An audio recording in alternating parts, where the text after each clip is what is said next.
दोस्तों ये सवाल मेरे पास लगभग डेली बहुत टाइम से कमेंट सेक्शन में आ रहे हैं। दो सवाल बहुत सारे इन्वेस्टर्स के आ रहे हैं।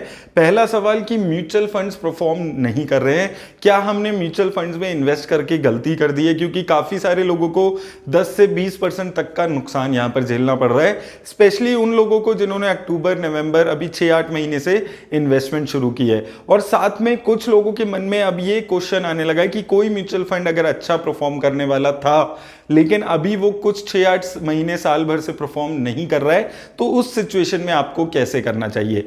अब दोस्तों सबसे पहले हम एक बार ही चलते हैं वो 5 म्यूचुअल फंड जो मैंने आपको सजेस्ट किए थे, जो उसमें हमने बात की थी, जो 5 म्यूचुअल फंड मुझे अच्छे लगते हैं। एक बार हम उसकी रिटर्न्स उन 5 म्यूचुअल फंड्स की क्विकली देख लेते हैं कि उन्होंने 1 साल में और पिछले 6 महीने में शॉर्ट टर्म में कैसी रिटर्न दी है। तो अब दोस्तों अगर हम बात करें सबसे पहले Mirae asset tax saver fund की, तो यहां पर आप देखेंगे 3 सालों में 19% की रिटर्न, 5 सालों में 16% की रिटर्न, वहीं 6 महीने में -4% के आसपास की रिटर्न यहां आपको देखने को मिलती है। वहीं अगर हम दूसरी तरफ बात करें एक्सिस स्मॉल कैप की, तो यहां पर 5 सालों में 20% की रिटर्न है, 1 साल में अभी भी 17% की रिटर्न है, लेकिन 6 महीने में यहां पर भी नेगेटिव रिटर्न आपको देखने को मिल रही है। पराग पारिक फ्लेक्सी कैप फंड की बात करें तो यहां पर भी आप देखेंगे 5 सालों में 19% के आसपास की रिटर्न है, 3 सालों में 24% की रिटर्न है और 1 साल में अभी भी 12% की रिटर्न है। और अगर आप 6 महीने में देखेंगे तो यहां पर भी नेगेटिव रिटर्न आपको देखने को मिल रही है। एक्सिस ग्रोथ अपॉर्चुनिटीज में देखेंगे तो 1 साल में यहां पर भी लगभग 8% की रिटर्न है, 6 महीने में यहां पर भी आपको नेगेटिव रिटर्न्स देखने को मिल रही है और 3 महीने में 21% के आसपास की रिटर्न है। वहीं अगर आप एक Canara Robeco blue chip fund की बात करें तो यहां पर आपको पॉजिटिव 4% की रिटर्न देखने को मिल रही है 1 साल में और 3 सालों में नेगेटिव रिटर्न है। वहीं 5 सालों में यहां पर भी आपको पॉजिटिव रिटर्न्स अच्छी 15% के आसपास की रिटर्न यहां पर देखने को मिल रही है। अब दोस्तों यहां पर अगर आपने इन 5 म्यूचुअल फंड में एक अच्छी प्रोपोर्शन में पैसा लगाया होगा तो आप आराम से इन्फ्लेशन बीटिंग रिटर्न यहां पर हासिल कर पा रहे होंगे। इन्फ्लेशन 7.98% के आसपास की चल रही है, तो ये इससे ज्यादा की रिटर्न 1 साल में आपने इन म्यूचुअल फंड्स में हासिल की होगी। लेकिन अगर आपने 6 महीने पहले इन म्यूचुअल फंड्स में इन्वेस्ट किया होगा तो best of the best mutual funds भी यहां पर नेगेटिव रिटर्न्स दे रहे हैं। उसका रीजन बहुत ही बेसिक सा है कि स्टॉक मार्केट ही परफॉर्म नहीं कर रही। अगर सारे ही स्टॉक्स नीचे जा रहे होंगे तो उस टाइम पे आप किसी भी इक्विटी म्यूचुअल फंड में इन्वेस्ट करें, वहां पर आपको लॉस देखना पड़ सकता है। और यही एक रिस्क होता है जब हम बात करते हैं इक्विटी म्यूचुअल फंड में पैसा लगाने के लिए। अब इसका मतलब ये नहीं है कि 6 महीने में अगर आपको यहां पर नुकसान दिख रहा है तो आप यहां पर निकल जाए, क्योंकि आपको हमेशा म्यूचुअल फंड में इन्वेस्ट करते हो एक चीज समझ के चलनी है कि आप लॉन्ग टर्म के लिए इन्वेस्ट कर रहे हैं, 10-15 सालों के लिए, 20 सालों के लिए किसी भी म्यूचुअल फंड में आप इन्वेस्ट कर रहे हैं। लेकिन यहां पर जब भी मैं ये बात बोलता हूं कि अगर आप म्यूचुअल फंड में इन्वेस्ट करें तो 10, 15, 20 सालों के लिए इन्वेस्ट करें। अब इस चीज से कई लोगों को एक गलतफहमी यहां पर होने लगी है। अब लोगों को ऐसे लगने लगा है कि अगर आपने किसी पर्टिकुलर म्यूचुअल फंड में इन्वेस्ट किया है तो वो म्यूचुअल फंड अगर परफॉर्म नहीं भी कर रहा है तो भी लोग उसी म्यूचुअल फंड में लगातार पैसा डालते जाते हैं, क्योंकि उनको ये बोला गया है कि 10 साल 15 साल के लिए आपको म्यूचुअल फंड में इन्वेस्ट करना है।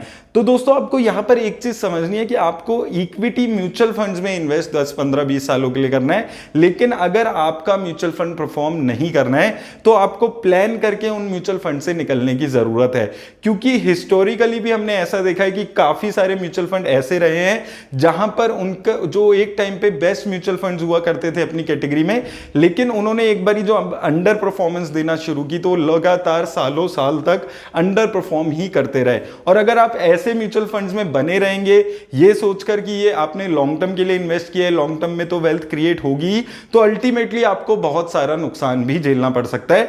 तो एक बारी मैं आपको ना 2 म्यूचुअल फंड्स का एग्जांपल लेकर यहां पर चार्ट्स दिखाता हूं। एक बेस्ट ईएलएसएस फंड अपने जमाने में रहा है आज से 5 साल पहले, और एक mutual fund best large cap fund 4-5 साल पहले माना जाता था।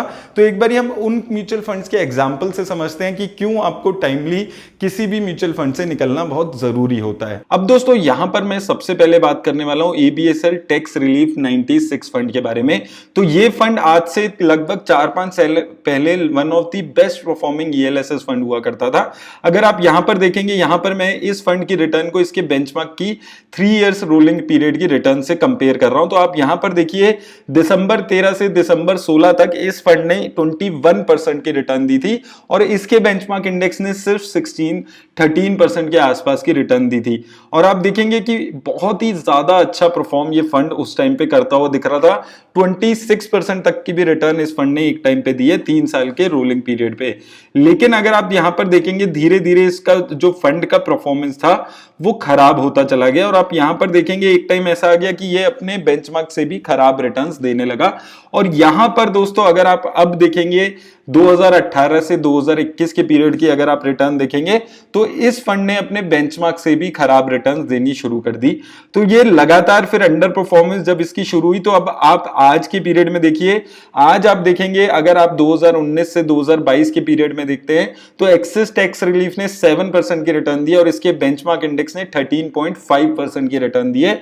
तो आप समझ सकते हैं कि लगभग आधी रिटर्न ये फंड आपका दे रहा है। और अगर आप इस चीज पे अड़ जाएंगे कि नहीं मैं तो Aditya Birla tax relief fund में ही इन्वेस्ट करूंगा, तो आप एक लंबे नुकसान के लिए तैयार आपको रहना पड़ेगा। क्योंकि आप देखिए ये जो हम बात कर रहे हैं पिछले 3 साल के रोलिंग पीरियड के रिटर्न्स की बात कर रहे हैं, यानी कि एक लॉन्ग टर्म में खराब रिटर्न ये फंड आपको देता हुआ आ रहा है।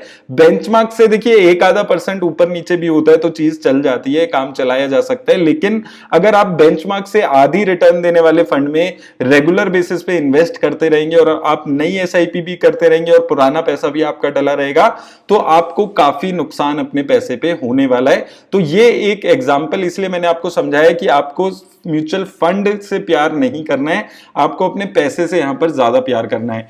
दूसरा मैं एग्जांपल आपको लेकर चलता हूं ICICI prudential blue chip fund का।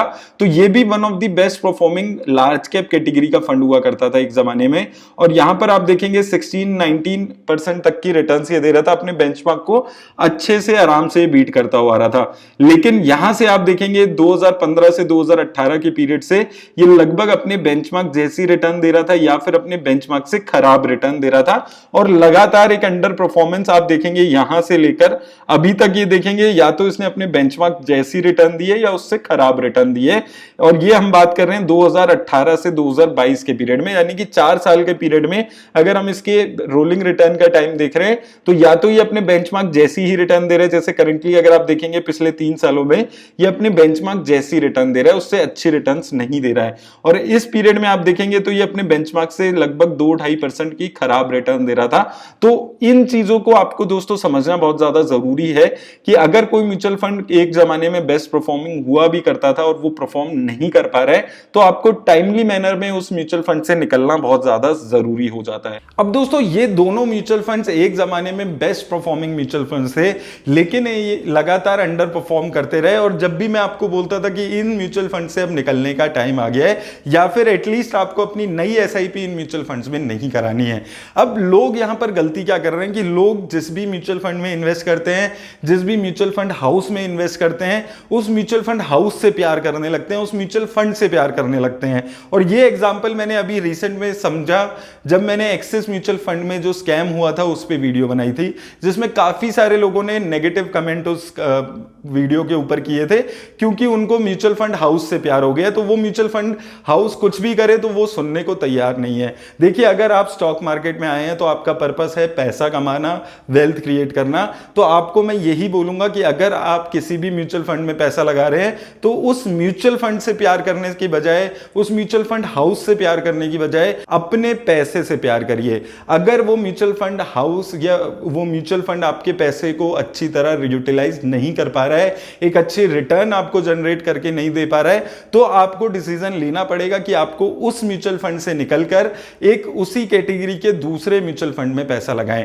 अब काफी सारे लोगों का यह सवाल यहां पर रहता है कि अगर हम ऐसे ही स्विच करते रहेंगे बार बार तो हमारा कॉर्पस कैसे क्रिएट होगा, हम 20 सालों के लिए इन्वेस्ट करना चाहते हैं। तो देखिए अगर आप ऐसे बार बार स्विच नहीं करना चाहते तो आपके लिए बना है पैसिव इंडेक्स फंड्स। आप इन्वेस्ट कीजिए निफ्टी इंडेक्स फंड में, वहां पर कैसी भी रिटर्न्स आएंगी, मैं आपको कभी नहीं बोलूंगा कि आप स्विच करिए, आप उसी म्यूचुअल फंड में लगातार इन्वेस्ट करते रहिए। लेकिन अगर आप एक एक्टिव फंड में इन्वेस्ट कर रहे हैं तो आपको हर 3-4 साल में अपने म्यूचुअल फंड की परफॉर्मेंस को ट्रैक करना पड़ेगा, ये चेक करना पड़ेगा कि क्या वो जो आप पैसा यहां पर लगा रहे हैं उस पैसे का सही इस्तेमाल हो रहा है या नहीं हो रहा है। जैसे कि मैंने अभी एक्सिस ब्लू चिप फंड पे रिसेंटली वीडियो बनाई थी, उस टाइम पे हमने देखा कि 10% पैसा एक्सिस ब्लू चिप फंड ने अपना कैश में रखा हुआ है। तो आप सोचिए कि आपका पैसा 10% पैसा कैश में रखा हुआ है, कैश तो आप अपने घर पे भी रख सकते थे, और उस कैश वाले पैसे पे भी आपको एक्सपेंस रेशो देनी पड़ती है। तो ये सब चीजें आपको देखनी बहुत ज्यादा जरूरी है। आप अंधाधुन किसी भी म्यूचुअल फंड पे या किसी भी म्यूचुअल फंड हाउस पे भरोसा नहीं कर सकते अगर आप एक्टिवली फंड में पैसा लगा रहे हैं। और अगर आपको ये सब मेहनत नहीं करनी है, इतनी एनालिसिस नहीं कर सकते हैं आप, तो आपके लिए बेस्ट है कि आप पैसिव फंड में इन्वेस्ट करें। इंडेक्स फंड उठा लीजिए, निफ्टी इंडेक्स फंड में आप पैसा लगाइए और लगातार आप वहां पर आपको कुछ भी ट्रैक करने की जरूरत नहीं है। आप उसमें 20 साल 25 साल तक लगातार पैसा लगा सकते हैं, उसमें आपको कोई दिक्कत नहीं होगी। लेकिन अगर आप एक्टिव फंड में पैसा लगा रहे हैं तो आपको एक रेगुलर बेसिस पे चेक करना जरूरी है कि आपका फंड परफॉर्म कर रहा है या नहीं कर रहा है, बेंचमार्क को बीट कर पा रहे हैं या नहीं कर पा रहे हैं। क्योंकि अगर वो 3-4 साल तक बेंचमार्क को ही बीट नहीं कर पाएगा तो इससे अच्छा तो आप इंडेक्स फंड में वो पैसा लगाकर वहां पर रिटर्न्स कमा सकते हैं। तो ये दोनों चीजों को आपको यहां पर ख्याल रखना है अगर आप यहां पर म्यूचुअल फंड में इन्वेस्ट करने के बारे में सोच रहे हैं। और अगर इस वक्त आपको डर लग रहा है कि आपको लग रहा है कि मैं कहां आ गया, मैं 6 महीने से नुकसान में है, तो देखिए इक्विटी म्यूचुअल फंड्स में जब आप पैसा लगाते हैं तो आपको लॉन्ग टर्म में यही देखने को मिलेगा। और ये वॉलेटिलिटी, अगर आप एक एसआईपी इन्वेस्टर हैं तो आपके लिए अच्छी बात है, क्योंकि आप एक अच्छी पैसे पे, अच्छे अमाउंट पे आप यूनिट्स खरीद पा रहे हैं म्यूचुअल फंड्स की। और आज से 10-12 साल बाद आपको बहुत ज्यादा यहां पर फायदा भी हो सकता है अगर आप अच्छे म्यूचुअल फंड्स में पैसा लगा रहे होंगे। तो इस चीज को आपको यहां पर समझ के चलना है। और 2022 में आपकी जो रिटर्न्स हैं वो अभी और भी ज्यादा कम हो सकती है, वो चीज के लिए भी आप मेंटली प्रिपेयर रहिए। लेकिन ये जो जब मार्केट नीचे होती है, इस पीरियड में जब आप लगातार पैसा इन्वेस्ट करते हैं, तभी आप एक लॉन्ग टर्म में एक अच्छी रिटर्न्स कमा सकते हैं। तो ये 1-2 साल आने वाले टाइम में थोड़ी परीक्षा के आपका वक्त हो सकता है, लेकिन आपको लॉन्ग टर्म में एक अच्छी रिटर्न्स मिलेगी, काफी लर्निंग मिलने वाली है आपको 2022 में, 2023 में। अगर आप पेशेंस के साथ ये 2022 और 2023 का इन्वेस्टमेंट पीरियड निकाल पाए तो आप एक अच्छी रिटर्न्स इक्विटी में जनरेट कर पाएंगे। तो इन चीजों का आपको ख्याल रखना है, अपना रिस्क समझकर ही आप इक्विटी में इन्वेस्ट करें। अगर आप वॉलेटिलिटी नहीं झेल सकते तो आप अपना पैसा इक्विटी से निकालने के बारे में जरूर सोचिए, क्योंकि अगर आप कंफर्टेबल नहीं है किसी एक पर्टिकुलर इंस्ट्रूमेंट में पैसा लगाकर तो कोई फायदा नहीं है आपका इन्वेस्ट करने का इक्विटी में। कल मैं कोशिश करूंगा आपको बताने की कि कल कैसे आप एसेट एलोकेशन के साथ इन्फ्लेशन बीटिंग रिटर्न्स अपनी जनरेट कर सकते हैं। मैं उम्मीद करता हूं दोस्तों इस वीडियो से आपकी हेल्प हुई होगी। मेरी तरफ से बस इतना ही, धन्यवाद।